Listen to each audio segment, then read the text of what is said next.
Hi, everyone, and welcome to the Wisdom Talk Show. And again, it's a privilege and pleasure because today I'm with Mr. A. Selvadurai Holman, a gentleman who is, contributing immensely through his wisdom to the people. Thank you so much, sir, for being on the show. My pleasure, Puran. Thank you.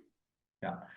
Okay, so before we start today's podcast and go into the conversations, I would like to know, one thing. So, do you happen to know Mr. Pali Nariman? Puran, who doesn't know Fali Nariman? In fact, I had the good fortune of knowing Mr. Fali Nariman through an old friend of mine, my mentor, my friend, Rusi Lala, who went Oh, to school with him together, and he wrote the foreword for Rusi's book called The Thread of God. I don't know. You must be knowing, but how has his passing affected you? And what do you think of Mr. Pali Nariman? This is a very, very sad question. In fact, when I heard the news of his passing, I was terribly affected because I spoke to Mr. Nariman a few weeks ago on his 95th birthday. Oh, I've sent a cake, some flowers, and a bottle of wine from Taj Hotel to his residence as I could not come over to Delhi as I was traveling for his 95th birthday. And when I called him to wish him, he said, Salva, I have a warrant of arrest for you because you happen to be in India, but you did not visit me. So I said, Mr. oh, Nariman, I was not in India, but the cakes and all that came from Taj, which I ordered them for you. But I happen to be in Singapore and not in India.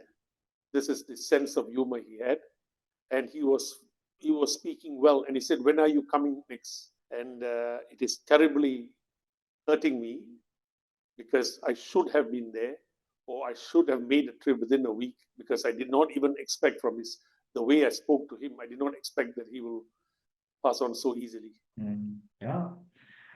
And sir, yeah, at age of 95, such a great sense of humor and such a great gesture he has shown to you. That's really amazing.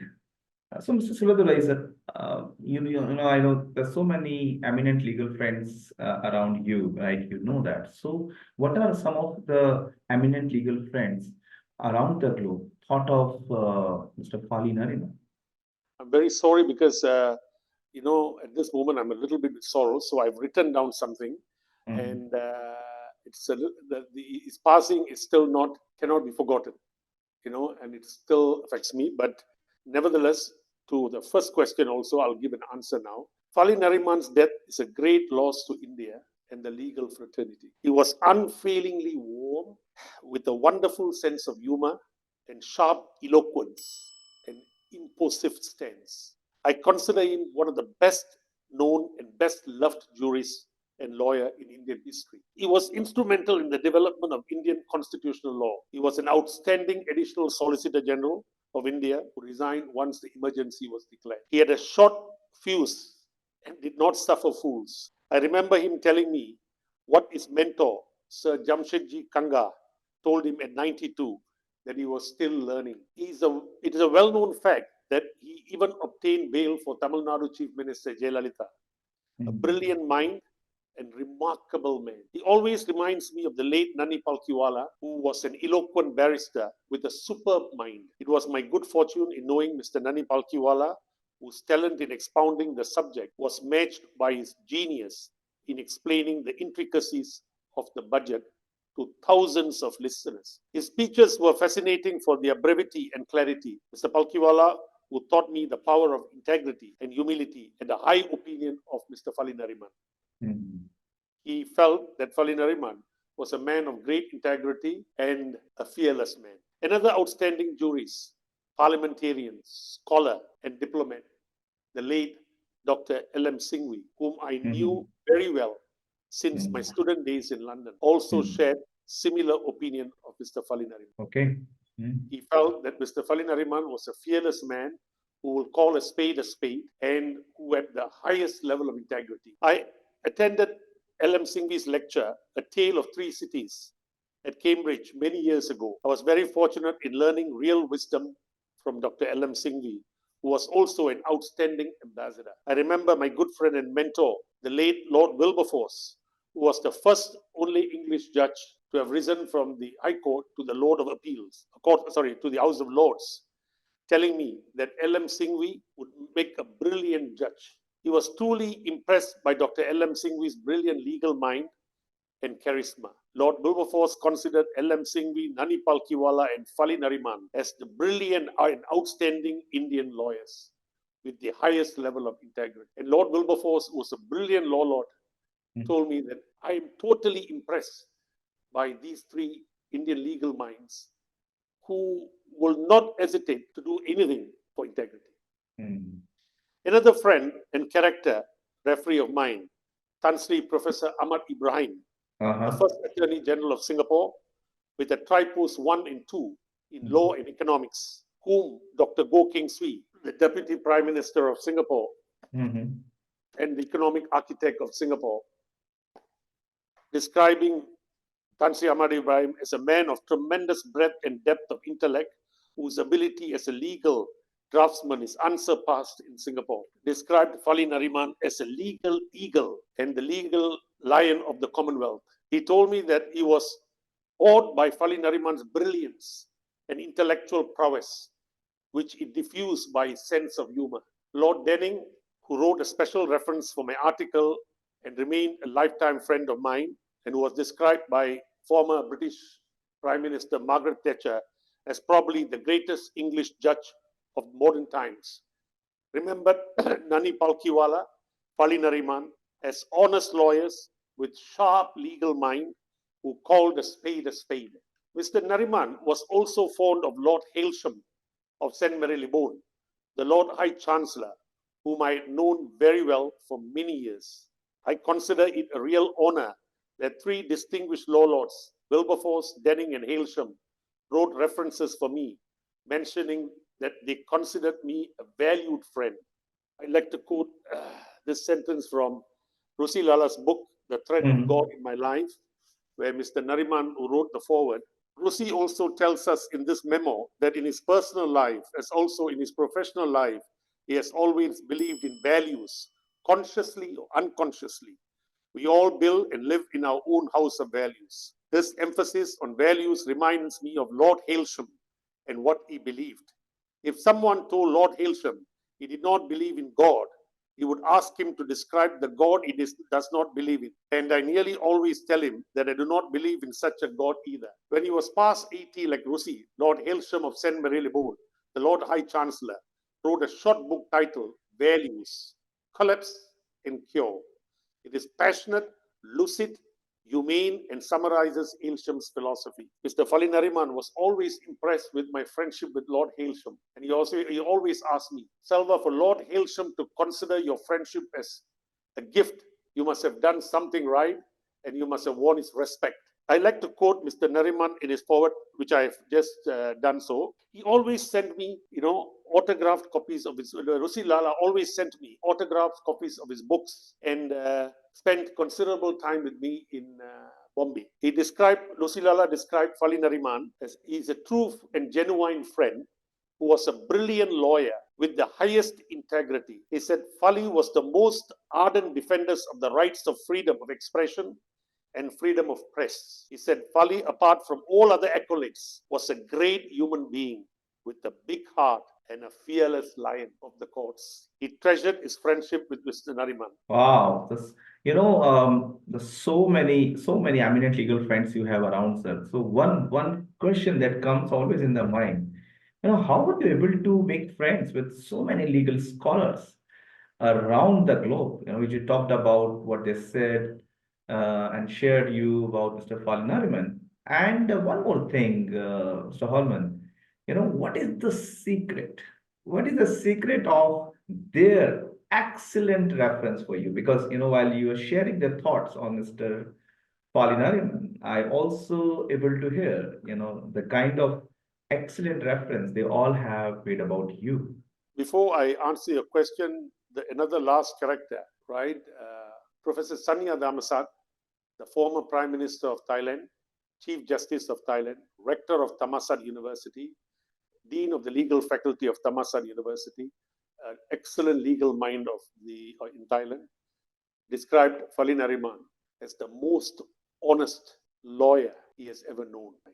Now, come to the question: Yeah, how did I know so many legal scholars? absolutely. And the secret of getting the excellent reference, from all those eminent legal friends. Let me tell you something about these legal minds. There are no replacements. You will not find another Fali Nariman. You will not find another Lord Denning. You will not find another Lord Wilberforce. You will not find Hmm. another Lord Hailsham. You will not find another Sanya Dhammasat. You will not find another David Marshall. You will not find another Tan Sri Ahmad Ibrahim. Why? These were men who were never impressed by material. They had a love and passion for law. They had the highest integrity. They lived a simple life. They had genuine friendships. They regarded integrity above any other qualities. And they had the best moral values. And they thought that moral values is also part of integrity. And they always felt that it is either black or white, right? And you are either honest or dishonest. You cannot be half honest or half dishonest, Hmm. right? So whenever this is what I think. Whenever you see what I wanted to do was when at a very young age, for example, I met Lord uh, Professor Sanya at the Privy Council in Thailand when I was 23 years old, right? And when he met me, he said, "Young man, there is something in you that always tells me that I cannot refuse meeting you." Hmm. Hmm. Sir Dennis Roberts, the Chief Justice of Brunei and Hong Kong, whom I've known since 81, told me, you know, there are many people who send me gifts Hmm. and I send them back because I'm a Chief Justice. Hmm. But your gifts come with no expectations and comes with love, and I keep them. Wow. Hailsham, whenever I visited him, only thing that he wanted was a particular brand of chocolate from Belgium, nothing expensive. And he Hmm. always said, your integrity astonishes me. And the fact that you don't even want anything after knowing me for 20 over years. I said, I befriended you because I wanted your wisdom, your friendship, and I wanted to learn from you. And I admired your values. Lord Wilberforce always ran to the office in case I needed a character reference for some organization and wrote one and sent it by DHL. I was totally astonished by these characters. They were so brilliant, so powerful, and yet so humble, so honest, and upright. So when I asked Lord Wilberforce once, why were your judgments so good? He said, because if you have absolute integrity, you'll be very clear in your mind, clarity, and you will deliver good judgment. You'll never be prejudiced by anything else. Wow, wow.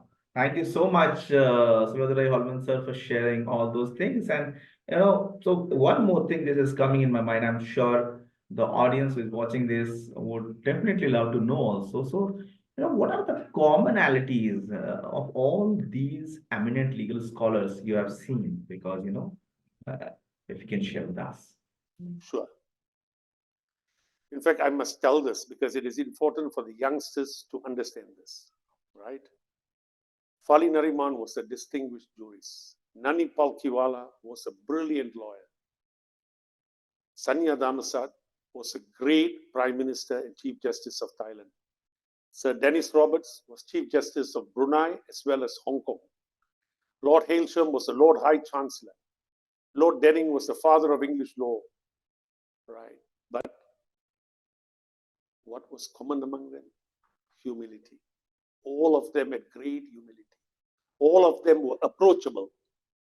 All of them had a sense of honor. All of them were highly moral. All of them were willing to talk to younger people to impart knowledge. All of them wrote simple English where someone, any layman, could understand their readings, their judgments. For example, Dr. Goh Keng Swee told me once, he was the Deputy Prime Minister of Singapore, he was the economic architect of Singapore, and he said to me, write what a fool can understand, then you are a clever man. Do not try to impress me with your verbal gymnastics. Wow. So they all wrote simple English. They lived a simple life. Another good friend, Dr. K.T. Lee of Taiwan, who was architect of Taiwanese economy and who became the finance minister, he's passed on. His house is now the museum.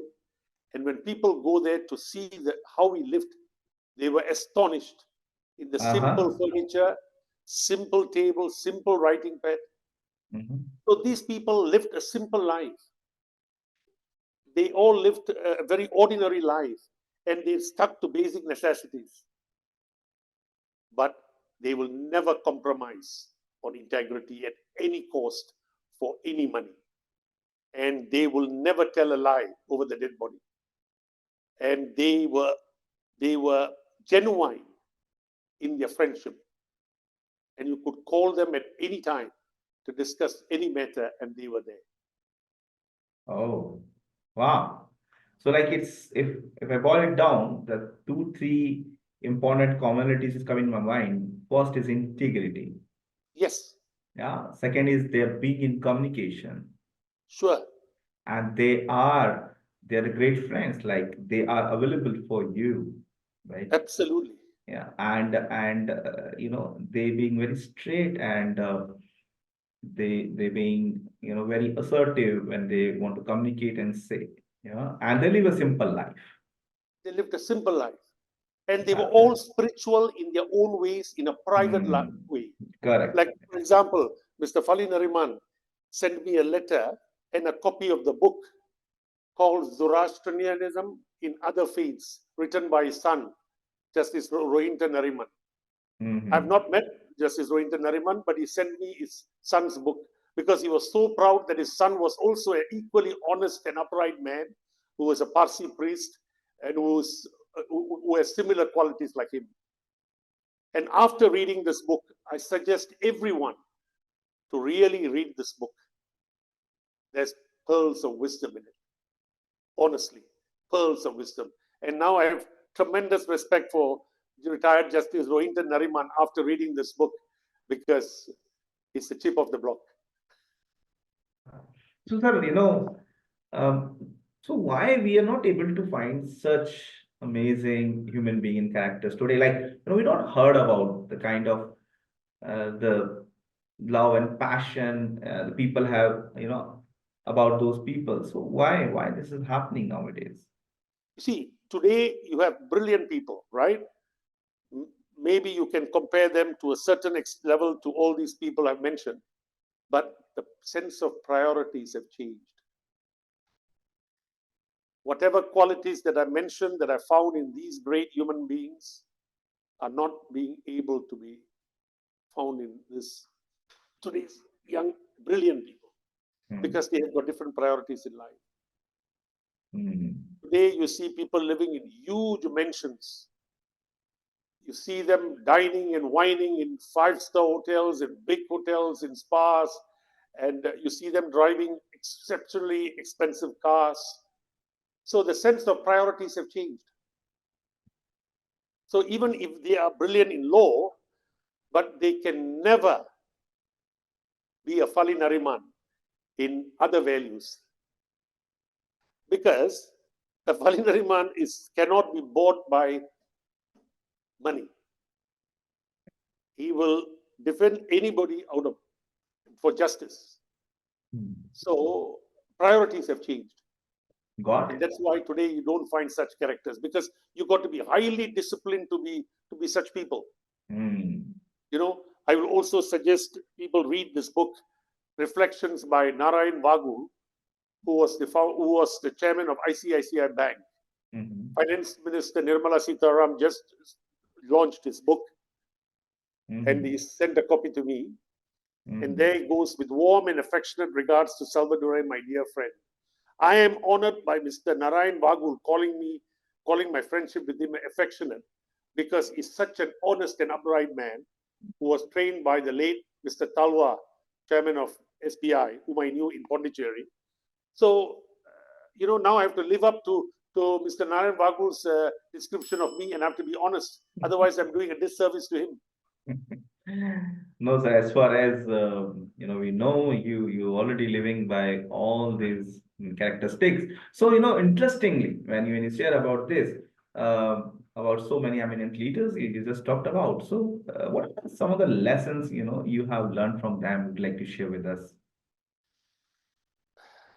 In fact, I sincerely believe one, integrity should be the priority, first priority, right?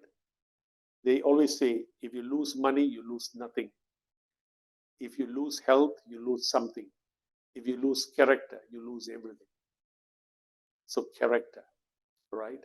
You have to be honest, absolutely honest. There's no such thing as partially honest and partially dishonest, right? You are either honest or dishonest. You got to have morals, high morals.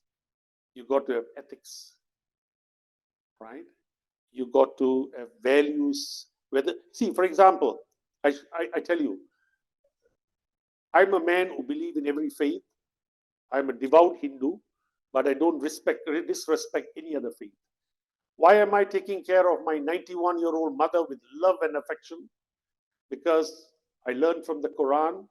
First is prophet, second is mother, third is mother, fourth is mother. I've mentioned the importance of mother 3 times.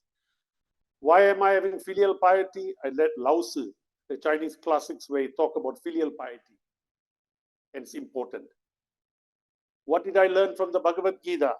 I was very fortunate that a copy of the Bhagavad Gita originally was given to me by Topuan Uma Samandan, the wife of the late Tun Samandan, the first minister in the Malaysian government, Indian minister, who was given the highest award, Tun. And his wife passed on this with love and affection. This is not a storybook. This is a very serious stuff. Every CEO should have this. After having this in my hand, I will never compromise on integrity. And what does the Bhagavad Gita teach me? The Bhagavad Gita taught me you're not entitled to the fruits of your labor. You do your work, I will reward you, the Lord. So they had this. All, these were the characters I want the youngsters to have. These are the, see, and then, for example, the Bible. The Archbishop of Canterbury, the late Archbishop Lord Cohen, gave me a copy of the Bible in the year 1991. And when I met Lady Cohen after his passing, she asked me, what is it that you learned from the Bible? I said, it's easier for a camel to go through the eye of a needle than the rich man to reach the kingdom of God. So even in the Bible, it says material things mean nothing. So I can't understand. Everybody says, I'm a devout Hindu, I'm a devout Catholic, I'm a devout Christian, I'm a devout Muslim. But the values that they have mentioned in those powerful books are not being observed. Got your point. So it's about being a man of integrity and apply and execute those things in your life. Yeah. Got that, sir. Got that. Great. And so we've talked about so many eminent personalities, your view on those things. I'd like to know one more thing, sir. Like, what do you think that does India have anything special to offer the world? Like from your point of view, you're sitting there in Singapore, and what do you like to share on that? First of all, in my opinion, this is my personal opinion, India is blessed at the moment with a saintly Prime Minister, Narendra Modi, a brilliant Foreign Minister, Jai Shankar, a pragmatic Finance Minister, Nirmala Sitaram, a tough and disciplined Home Minister, Amit Shah, to protect the sovereignty of India, and a brilliant National Security Advisor, and an excellent UP Chief Minister, Yogi Nath, who transformed UP into such a, who made a complete transformation of UP.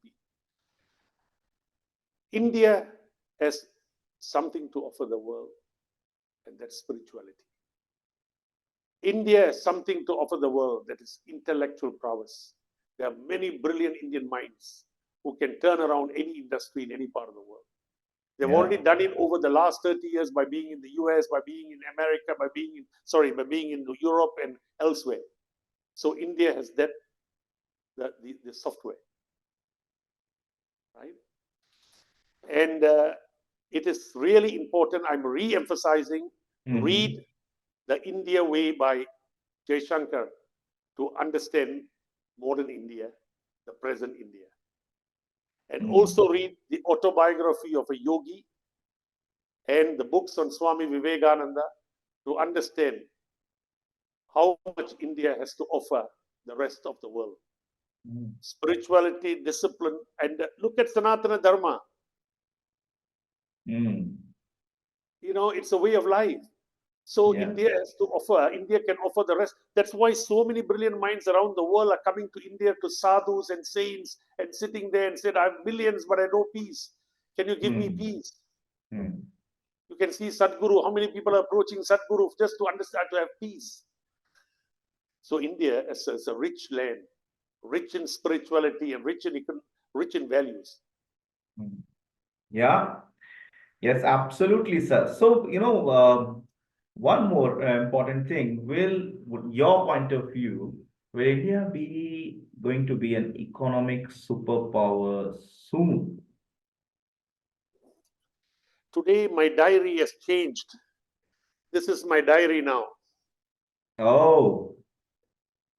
With Prime Minister Narendra Modi's picture, and it is a diary with all his quotes here. If you allow this man, if you allow the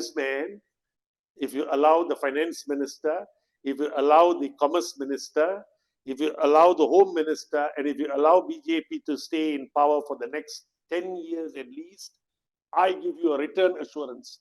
India will be an economic and political superpower. Got it. Great. So definitely India is going to be economic superpower, sir. And as always, it's so amazing to know about so many people from you, what really how they have been impacted your life, and what are the commonalities and things that can help so many other viewers who is watching this one. So thank you. Puran, can I just interrupt you, mention one thing before I leave? Yeah. Why not? Please. I bought about 300 copies of this book, Jaishankar, and given it to friends as a gift. The India Way. And given it to some politicians in Southeast Asia. Not because I want to ingratiate with the politicians or do I want a reply from them. I don't need any reply. But I want them to read this book, to understand this is modern India, it's a new India. So they will change their mindset and they will seriously look at India for the benefit not only for India, but for their own country. For example, a good Singapore-India relationship will also benefit Singapore in a very big way. A good Thai-India relationship is going to help Thailand grow. A good Indonesia-India relationship will help Indonesia grow. So I've also sent it to the newly elected president of Indonesia, a copy of the book, because I've known the family. And I've told him, if India and Indonesia has a strong relationship, that will be 1.8 billion population combined. Where is the market? Correct. That's amazing. So thank you so much, sir. Thank you for your time and thank you for sharing such a wisdom to all of us. And I would like to say thanks to all the viewers who is watching the Wisdom Talk show, and we'll be coming again with one more amazing show with one more amazing personality. So keep watching and keep sharing your love and comments. Thank you so much, sir. Thank you. Thanks for your patience. See you again. Thanks for your patience in listening to me. Thank you. It's always a pleasure, a privilege to listen to you, sir, to get the wisdom from you. Thank you so much. Thank you.